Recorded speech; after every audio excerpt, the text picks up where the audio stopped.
Afternoon. You catch me today at an altitude when the weather has been horrific for the past week, 10 days solid, with no sign of letting up, and it's grey and it's miserable and it's rainy. It's really hard to stay motivated. However, the weather today is exactly the same, but it's brought with it some mist and fog.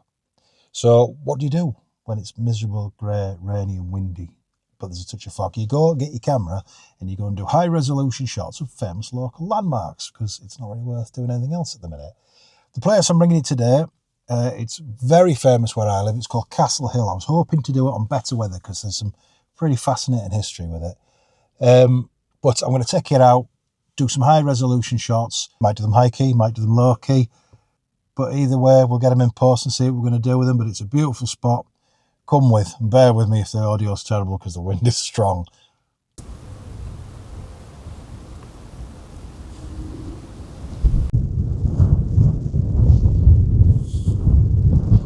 Oh, look at that mist. I'm stood here around the corner. Obviously, I'm out the wind. Otherwise, the audio would be unusable, I guess. But we're going to do some high resolution shooting on the OM1 Mark II. Yeah, maybe the 12 to 40, maybe the 17 to 40 f2.8 Pro. Depends how the angles line up. The rain is currently stopped, so I need to stop yapping and start shooting. I'll spin you around in a second so you can have a look at the view from up here. It is phenomenal. It has been for the last 20 years we've lived here. It's amazing. But the best thing about coming up here in gammy weather is you generally have the place to yourself. And if you can't imagine a nice fog-free view from up here, then no fear. I found a drone photo from summer last year, which I've included later in the video to demonstrate how awesome it is. There we go. We go, oops, menu mode. Oh, crikey, I'm not doing a very good job of this. High res mode, high res, shooting on. For tripod positions, bang. Now we've just got to frame up a shot in this wind and crappy weather and try and pull it off. I did see a couple of other spots on the way up which I'm going to stop at on the way back, which might make some nice atmospheric shots, but let's get this one in the bag first. Right, I'm back hiding around the corner again. Got 2 shots in, then the rain started again. Everything's covered in water. I have to clean off my lens and whatnot. But yeah, I want to test the high resolution shot mode on tripod mode on the OM1 Mark II. I've not really done a lot of it. I've done some handheld stuff on the OMD M1X, dog bombs, which worked out really, really well. I did that at Padley Gorge with the waterfalls and things, and I found that the actual, people call it tearing, but the way it stacks the multiple images with the water, it actually looks like an ND filter, so that works well. I've retreated back to the car. The weather's starting to beat me down. I think I'm still going to go out and shoot some handheld stuff, high res, but I'm going to leave the tripod because it really isn't that pleasant being stood out there in this weather. Just so I'm waiting for the weather to clear up. It's been a struggle of a couple of weeks, is this. The weather's been terrible. I think worst one was a couple of days ago.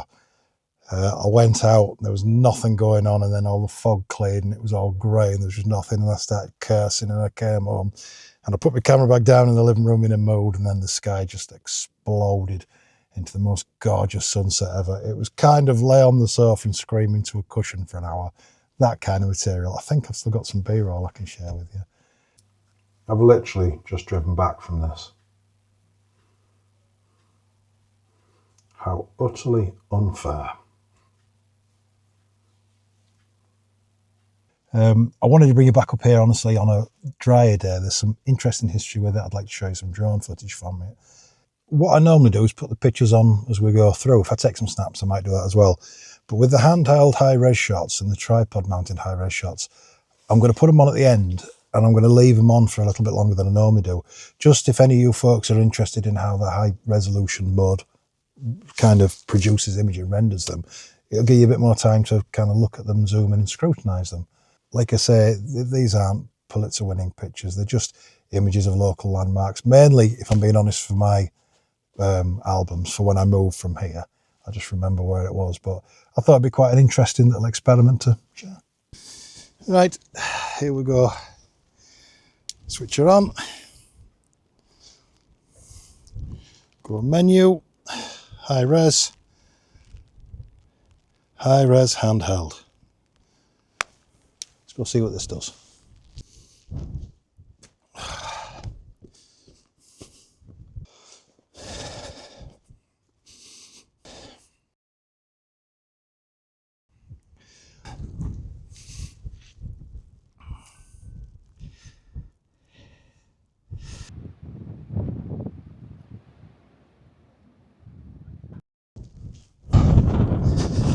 One more angle, which I spotted on the way over, which I'd like to go and shoot now. It's a memory of when all bushes and bracken caught fire up here.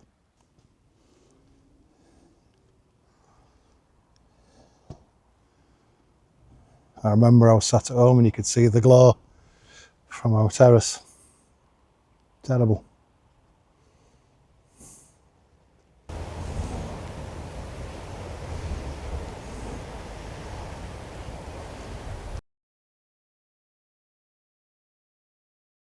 Something that is nice, they've put all loads of new stairs in. When you used to come here, it was take your life in your own hands trying to get up here, but look at these beauties. It's almost like somebody meant for there to be steps here, that's new. I'm stopping every minute to clean rain off my lens. And yeah, well, I'd prefer to have a clean image. I don't think people should be that precious about it all. If you're out in bad weather, getting the shots that you want, and there's a raindrop on your lens, then there happens to be a raindrop on your lens. Embrace experience as part of the picture, innit? That doesn't mean don't clean your lenses, by the way. I'm just saying, in the moment is in the moment.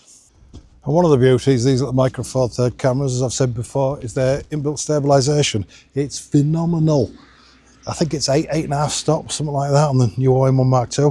I really should do homework, but who's got time for that? Because of the high resolution handheld shot mode, you don't need the tripod. Even on dark days today, where you've got to kind of wind that shutter time back to maybe a 40th or 20th of a second for high res work, I'm still confident in it. I'm not worried it's going to give me blurry images, unless it starts giving me blurry images. But so far, it's not giving me any blurry images. As I say, I'll share pickies and make your own mind up.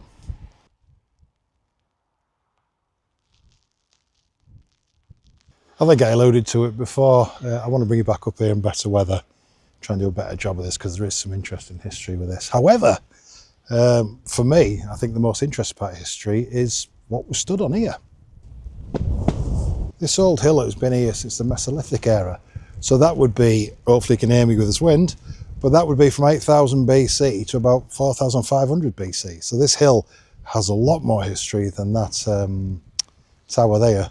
I mean, we're talking hunter-gatherers, we're talking history. I'll go into that in another video, but it is quite interesting. Anyway, enough yap from me. Let's concentrate on our subject. Here's a little tip for you. I don't know if you're aware of it or not. If you're coming from outside cold, icy winds into a dry, warm environment, you're going to get condensation. And it doesn't matter how weather sealed your camera is, it's not protected from condensation. So what I do is I wrap the beast in a plastic bag so it can climatise to where it is. And in theory, if it's going to condense on the camera, it'll condense on the outside of the bag rather than inside your electronics. Right. We're back in the old Korean death box. There's only so much you can do with that tower. It is nice at night and I like it with silhouettes and drone stuff. Like I say, I'd like to bring you back, I've said that earlier, to do kind of a proper video with the history and a proper look at the tower itself. But there's only so much you can do with it on a very cold and wet wintry afternoon. I did spot a couple of old rundown sheds on the way up, which is something I'm going to allude to in a future video, which is the importance of photo projects. I've been doing one for about 2 years now. I mentioned before I used to keep my EM5 in the car. I used to call that the car camera. And the reason being is it was always with me. And I did a photo project called Bleak. What Bleak was basically me driving around the county in the area where I live, or even further afield, and seeing old buildings dilapidated beyond repair, kind of sad almost depressing, yet ironically it made me feel happy shooting them. Anyway, I'll share those pictures and I'll go into Bleak on when we get a day that's like this times 10 worse. There's no way we're going outside. I'll probably bring up the importance of photo projects and printing as well. But I hope you've enjoyed this video. I'm going to stop on the way home and take a couple of extras that I spotted, which I'm quite excited about. That's going back to what I was touching on before with me photo projects. This is the kind of thing I like to do. It's not rack and ruin, but it's kind of run down properties and things just left to the elements. I like stuff like that. Ironically, it makes me feel happy taking these pictures. But that to me is the universe going, you've had 2 crap weeks of being able to take no pictures. Sorry about the weather. Have a nice picture. Have a new one. Look at this. It's perfect. Even down to the bent gate posts.